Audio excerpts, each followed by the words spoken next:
যদি আপনারা না পারেন আমাকে দায়িত্ব দেন, আমাদেরকে বলেন যে ভাই বা ছোট ভাই, তোমাকে আমি 1 বছর সময় দিলাম, শিক্ষার বিষয়গুলো গোছায় দাও। বিনা পারিশ্রমিকে ইনশাল্লাহ করে দেব, কোনো সমস্যা নেই। 1 টাকাও দিতে হবে না, জাস্ট একটা চেয়ার টেবিল দেন, 100 জন আলেম দেন, 100 জন বুদ্ধিজীবী দেন, করে দিব ইনশাআল্লাহ। প্লে গ্রুপ থেকে মাস্টার্স পর্যন্ত আমাদের ছেলেমেয়েরা এমন শিক্ষায় শিক্ষিত হবে যেটাকে শরীফের গল্প শেখাবে না ইনশাআল্লাহ। বরং আমার ছেলে পাইলটও হবে, বিমানও চালাবে, আমার ছেলে ইনশাআল্লাহ হাফেজে করানো হবে ইনশাআল্লাহ।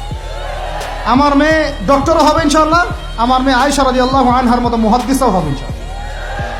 আমাদের এক ভাই, সে রাজনীতিবিদও হবে ইনশাআল্লাহ, জুমার খুতবাও দিতে পারবে ইনশাআল্লাহ। আল্লাহর কসম করে বলতেছি, এমন শিক্ষা চালু করা সম্ভব। শুধু আপনারা যদি একটু সৎসাহস দেখান, একটু উদ্যোগ গ্রহণ করেন, আল্লাহ পাক বহুত আজর দিবেন আপনাদেরকে। আল্লাহ পাক এই ওসিলায় আপনাদের সব গুনাহ মাফ করে জান্নাতও দিতে পারেন। আল্লাহর রাস্তায় আল্লাহর দিকে ফিরে আসেন। আমি আপনাদের সবচেয়ে শ্রেষ্ঠ বন্ধু, আমাকে শত্রু মনে করেন না।